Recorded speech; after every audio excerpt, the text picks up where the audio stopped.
The notification appeared on my laptop at 2:47 p.m. Vincent Murphy, employment status terminated, effective immediately. Security will escort you out post-meeting. 8 Hamilton manufacturing executives sat across the conference table, focused on my presentation. The room was quiet except for my voice and the occasional shuffle of papers. No one else saw what I saw. My heart skipped a beat, but I didn't miss one. I kept going, calmly walking through the implementation timeline for the $9 million regional distribution contract I'd spent 3 months building from the ground up. Phase 2 rollout begins in Q2, delivering a 23% increase in distribution efficiency across the tri-state area, I said, steady and professional. 3 months of relationship building, countless strategy sessions, weeks of custom proposals, all erased by one line of text while I stood there delivering the biggest deal of my quarter. I finished every slide, answered every question. When Hamilton's COO Robert Davidson nodded at the final numbers, I closed my laptop with precision. "Thank you for your time," I said, shaking hands before walking out with the same confidence I'd entered with. They thought firing me mid-pitch would be clean, efficient, invisible. Instead, it destroyed everything they'd worked for. I'm Vincent Murphy.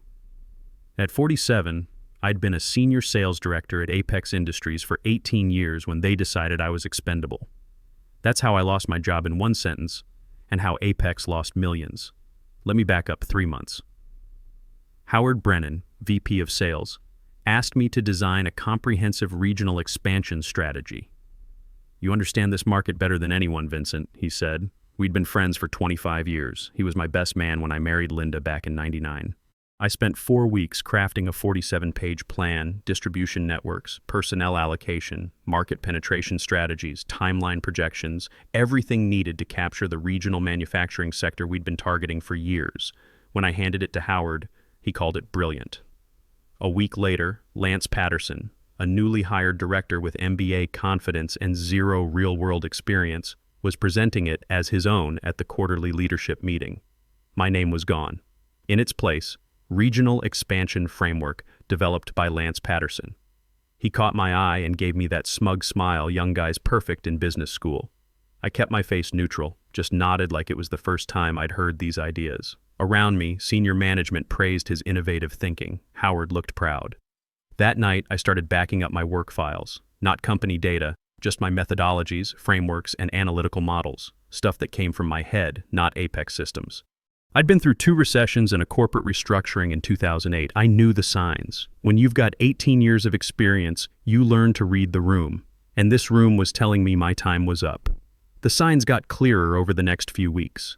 Email chains I'd been on for years suddenly stopped including me. Project leadership roles quietly shifted to younger team members. Then came Kevin Walsh, a kid fresh out of college, being positioned to shadow me on major accounts. "We'd like Kevin to learn from your experience on Hamilton manufacturing," my manager said. "Lance thinks he needs exposure to enterprise-level negotiations." "Sure," I said. "Kevin's eager to learn." What I didn't say was, I recognize this playbook. Shadow the veteran, learn his methods, then replace him with someone half the salary. The final warning came when HR scheduled a role assessment. Beth Rodriguez sat across from me, avoiding eye contact. "Standard procedure during organizational optimization," she said. "Is everyone being reviewed?" "Of course," she replied. "Has Lance's role been assessed?" A moment of hesitation. Executive positions follow a different evaluation process. I nodded and smiled. Translation. They were building a case to justify my termination while protecting their golden boy. That evening I had a conversation with Linda that changed everything. "Honey, I think they're planning to push me out," I told her over dinner. She set down her fork and looked at me with those brown eyes that had supported me through 18 years of late nights and weekend client calls. "Sarah's college applications are due next month," she said quietly. "Jason needs his sophomore year tuition by January." "I know," I said. "That's why I'm preparing for what's coming." Linda had been through this dance with me before. The 2008 recession when Apex cut 30% of their sales force. The restructuring in 2015 when they eliminated entire departments. She knew I didn't panic easily.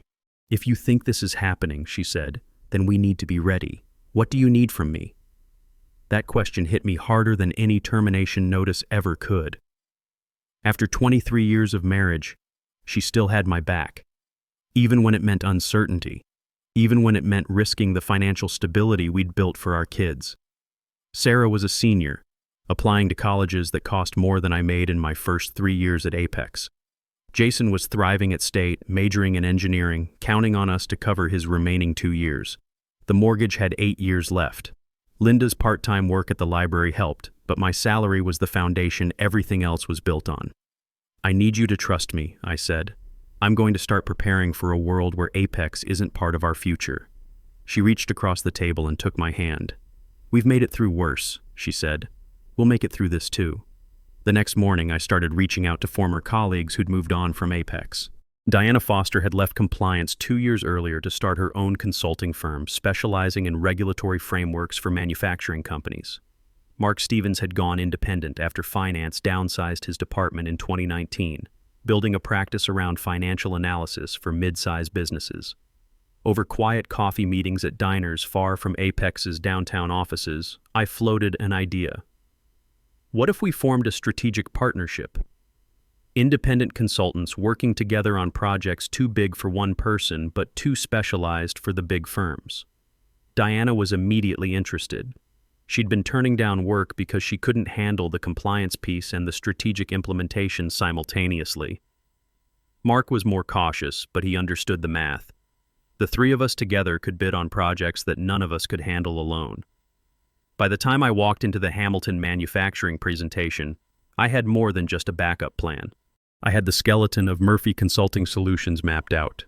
Bank account opened, legal structure filed, even a small office suite leased under the company name. Not because I wanted to leave Apex, but because I knew Apex was about to leave me. The Hamilton deal had been mine from day one. Regional manufacturer looking to overhaul their distribution network across Pennsylvania, New Jersey, and Delaware. The kind of project that required understanding local markets, building trust with family-owned businesses, and designing solutions that worked in the real world, not just on spreadsheets. I'd spent 3 months developing relationships with their leadership team, understanding their challenges, crafting a proposal that would boost their efficiency and create a revenue stream for whoever won the contract. Robert Davidson, their COO, was old school. Started in the warehouse 30 years ago, worked his way up through operations, understood every aspect of their business from the ground floor. He didn't care about fancy presentations or buzzword-heavy proposals. He wanted to work with someone who understood manufacturing, someone who'd been around long enough to know the difference between theory and reality. Their current distribution system was a patchwork of regional carriers and outdated routing software that had been band-aided together over 15 years. Deliveries were inconsistent, costs were climbing, and their customers were starting to complain. They needed someone who could design a comprehensive overhaul without disrupting their day-to-day operations. That's where my 18 years of experience came in. I'd seen this exact problem at a dozen other manufacturers. I knew which solutions worked and which ones looked good on paper but fell apart during implementation. When I arrived for the final presentation, Lance was in the prep room. He'd never been to a Hamilton meeting before, never spoken to Robert or his team, never walked their warehouse floor or studied their routing inefficiencies. Howard wanted me to observe for training purposes, he said, with that practiced confidence MBA programs teach. I knew what that meant. They were positioning him to take over my accounts once I was gone. The presentation started at 10 a.m. I knew every slide, every projection, every potential objection. Hamilton's team was engaged. Their CFO, notorious for asking tough questions, was nodding at my ROI calculations. Their logistics manager was taking notes on implementation timelines. Robert was leaning forward, asking the kind of detailed questions that meant he was serious about moving forward. Then, on slide 8, that notification appeared. Terminated. My stomach dropped, but I didn't let it show. I'd been fired before, back in 2003 when a startup I joined ran out of funding, but never like this. Never in front of clients, never during the biggest presentation of the quarter. The cruelty of it was breathtaking. They could have waited 2 hours. They could have had the decency to let me finish the deal I'd built from scratch. But I kept going. Years of sales training kicked in. Never let the client see uncertainty. Never break character until you're out of the room. Phase 3 implementation includes comprehensive staff training and 24/7 support during the transition period, I said, clicking to the next slide. Our regional partnership network ensures same-day response times across your entire distribution area. Robert asked about scalability. Could the system handle their projected 40% growth over the next 3 years? I walked him through the expansion protocols, the redundancy built into our carrier relationships, the technology platform that could scale with their business. Every answer was solid because I'd spent months preparing for exactly these questions. When the presentation ended, I shook hands with everyone, collected my materials, and walked out of that conference room with my head high. Then I drove straight to the small office suite I'd quietly leased under Murphy Consulting's name. Diana and Mark were waiting for me, laptops open, ready to transition from backup plan to business reality. They actually did it, Mark said when I walked in. During the Hamilton presentation, I confirmed. Diana shook her head. They fired you while closing a $9 million deal. That's not just stupid, it's self-destructive. They have no idea what they just lost. Within 3 hours, Murphy Consulting Solutions was operational, not starting from scratch, just flipping switches on systems we'd built quietly over the past month. We had business cards printed, a professional website live, and contracts ready for signature. Diana brought her regulatory expertise and her existing client base. Mark brought financial modeling capabilities and connections in the banking sector. I brought 18 years of manufacturing relationships and a deep understanding of distribution logistics. Meanwhile, cracks were appearing at Apex. Robert Davidson emailed Howard directly within hours of my presentation. We were impressed with Vincent Murphy's presentation and look forward to working with him during implementation. Please confirm he'll be leading the project team. Howard's response was pure corporate speak. Lance Patterson will be your primary contact moving forward. He'll ensure seamless execution of the implementation strategy. Robert fired back immediately. We specifically requested to work with Vincent Murphy. His understanding of our operational challenges was the primary reason we're prepared to move forward. I learned about this exchange through Kevin Walsh, who was still copying me on project emails out of habit. When Kevin realized what had happened, he called me directly. "They're scrambling over here," he said. "Robert is asking questions nobody can answer. Lance is trying to study your presentation notes, but he doesn't understand half the technical details." When Hamilton postponed the contract signing pending internal review, everyone at Apex knew what that meant. They were backing out. The $9 million deal I'd spent 3 months developing was falling apart because they'd removed the one person Robert trusted to deliver results. While Apex scrambled to save the deal, I sent Robert a simple email. "I'm no longer with Apex Industries. If Murphy Consulting can support your distribution expansion in the future, I'd welcome the conversation. No drama, no criticism of my former employer, just a professional offer from one businessman to another." Robert called me 2 hours later.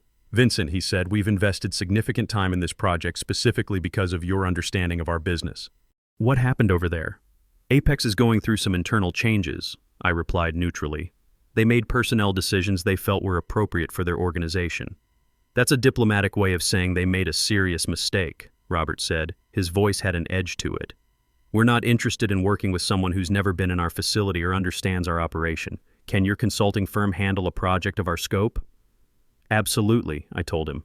"We have the expertise and frameworks ready. We're structured to scale resources as needed while maintaining direct oversight and accountability.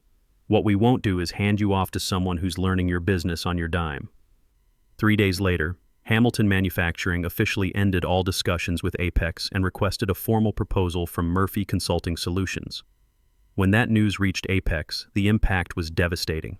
Howard called me personally, his voice tight with barely controlled anger. "What did you do to sabotage the Hamilton deal?" he demanded. I could hear the desperation beneath the accusation. 25 years of friendship, and this is how he chose to handle it. "I informed them I was no longer with Apex," I replied calmly. "Nothing more. They made their own decision based on that information." "You stole our client," he said, and I could picture him pacing his office, probably running his hand through what was left of his hair. "They were never your client, Howard. They were considering becoming one. They chose to work with the person they trusted to deliver results, not just a company logo." There was a long pause. I could hear him breathing, probably trying to figure out his next move. "We can pursue this legally," he finally said. "Your non-compete clauses prevent you from soliciting existing clients." "Check my employment contract," I said. "The non-compete clauses apply to existing clients, not prospects." I helped write those clauses, remember? The silence told me he'd just realized the trap he'd walked into. Apex's own legal framework, which I'd helped develop back in 2018, had created the very pathway I was now using. "This isn't over, Vincent," he said finally. "For me it is," I replied, and hung up. Linda was sitting at the kitchen table when I got home, grading papers from her library job. She looked up when I walked in. "How did it go?" she asked. "We got the Hamilton contract," I said. "Murphy Consulting just landed its first major client." She smiled, but I could see the relief mixed with worry in her eyes. "How much?" $9 million, I said.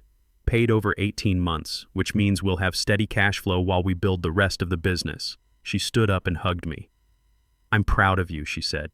"You could have fought them, gotten angry, made a scene. Instead, you built something better." That night, we sat down with Sarah and Jason to explain what was happening. "Dad's starting his own company," Linda said. "It means some changes, but we'll be fine." Sarah, who'd inherited my strategic thinking and Linda's practical wisdom, asked the obvious question. "What about college?" "I've already been accepted to 3 schools. We'll figure it out," I told her. "The scholarship offers are still on the table, and we've got savings. This might actually work out better in the long run." Jason was more concerned about the immediate impact. "Do I need to look for a job this summer?" he asked. "I appreciate the offer," I said, "but focus on your engineering studies. If Murphy Consulting grows the way I think it will, I might have a position for you after graduation." He grinned. "Cool. Can I get business cards that say Jason Murphy, Vice President of something important?" The Hamilton contract was just the beginning. Within 6 weeks, 2 other regional manufacturers I'd been cultivating at Apex also reached out to Murphy Consulting. Northeastern Steel wanted to modernize their supply chain management. Valley Plastics needed help with regulatory compliance for a new product line. Like Hamilton, they were more interested in working with the person who understood their businesses than with a company that had just demonstrated questionable judgment. Diana handled the regulatory aspects of the Valley Plastics project while I focused on the operational overhaul. Mark ran financial projections for both deals, showing potential cost savings that got their CFOs excited. We weren't just 3 independent consultants anymore. We were a functioning team with complementary skills and a growing reputation. Meanwhile, Apex was hemorrhaging. Without my ongoing relationship management, several existing accounts became less engaged, less responsive to new initiatives. The regional expansion strategy Lance was trying to execute was failing because he lacked the market knowledge and client relationships that had taken me years to build. Kevin Walsh called me regularly with updates. "It's chaos over here," he said during one conversation. "Lance keeps blaming execution problems, but the real issue is he doesn't understand these markets like you did. He's trying to apply textbook solutions to problems that require nuanced understanding of local business cultures." Howard was scrambling. The quarterly results showed declining client engagement across multiple sectors. The Hamilton loss had been explained away as an anomaly, but when Murphy Consulting started winning other regional prospects, the board started asking harder questions. Beth Rodriguez from HR was brought in to explain the decision to terminate me during a major presentation. She couldn't provide a satisfactory answer because there wasn't one.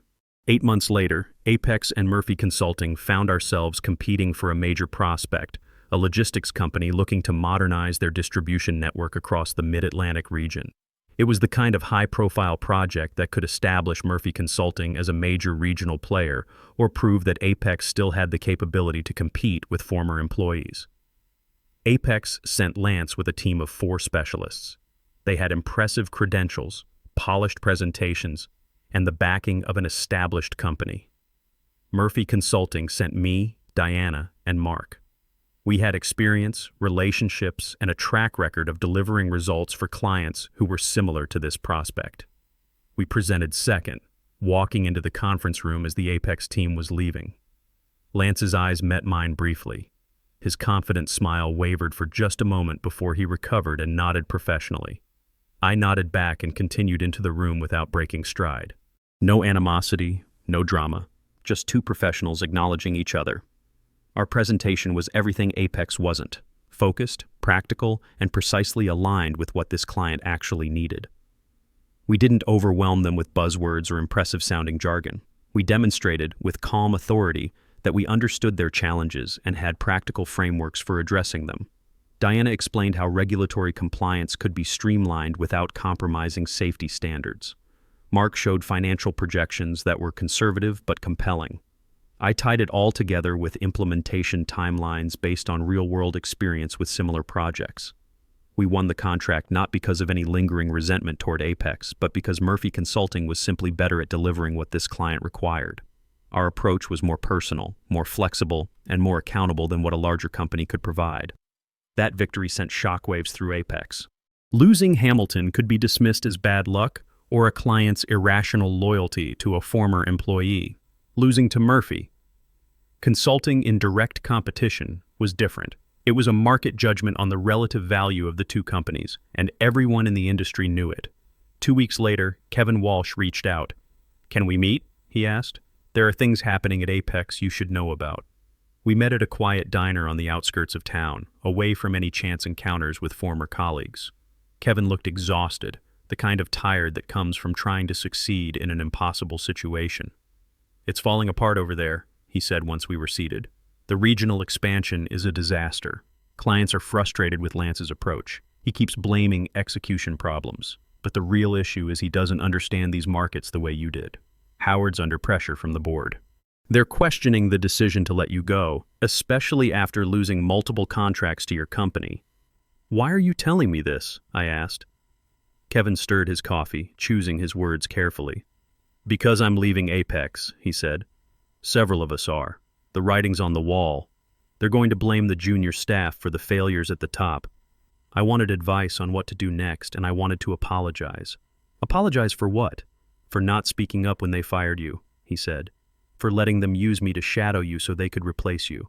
I knew what was happening, and I should have warned you." I studied him.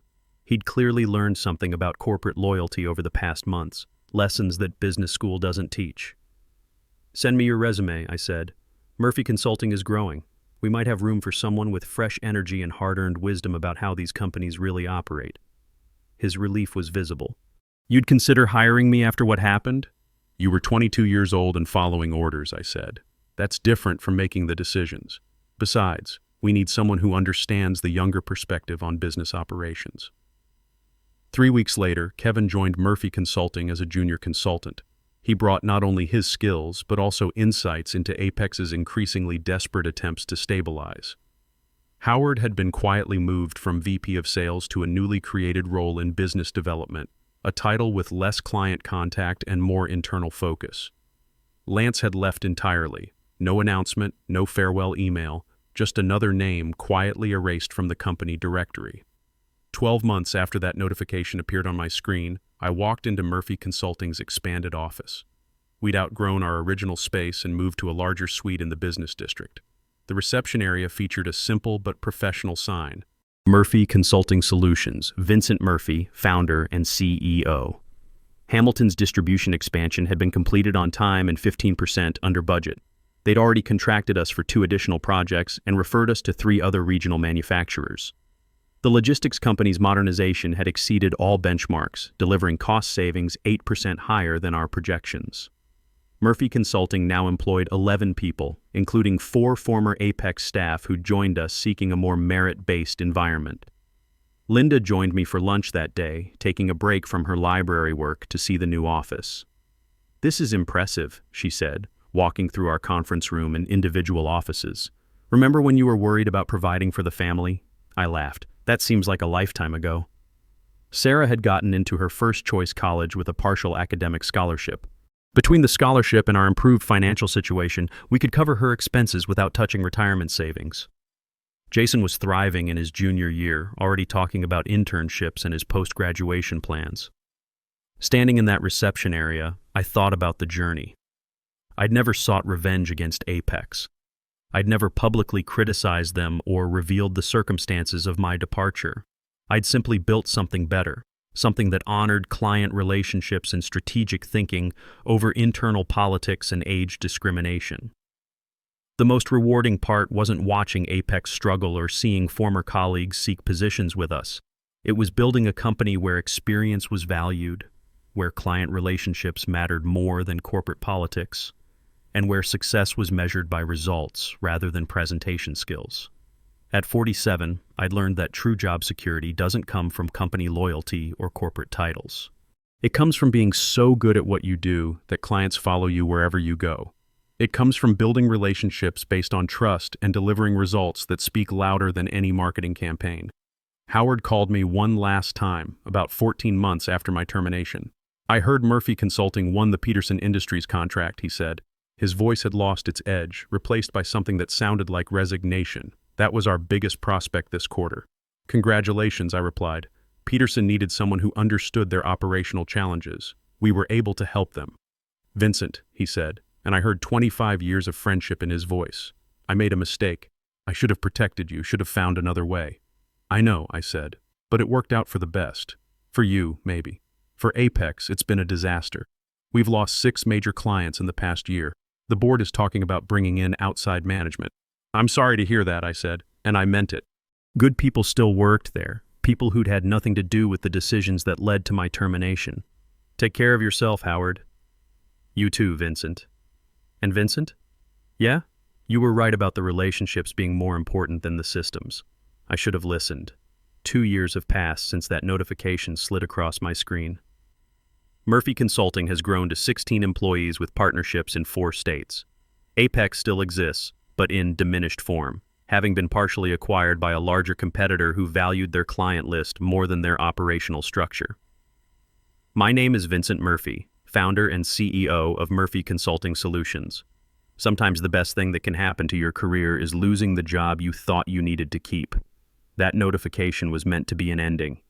Instead, it was the beginning of everything that truly mattered. In the end, they didn't fire me, they freed me. And in trying to silence my voice, they gave me the platform to speak even louder. The most powerful revenge isn't destruction. It's building something so much better that the comparison speaks for itself. The most powerful revenge isn't destruction. It's building something so much better that the comparison speaks for itself. Because when you're 47 and someone tries to write your ending, the greatest victory is proving you were just getting started on writing your legacy.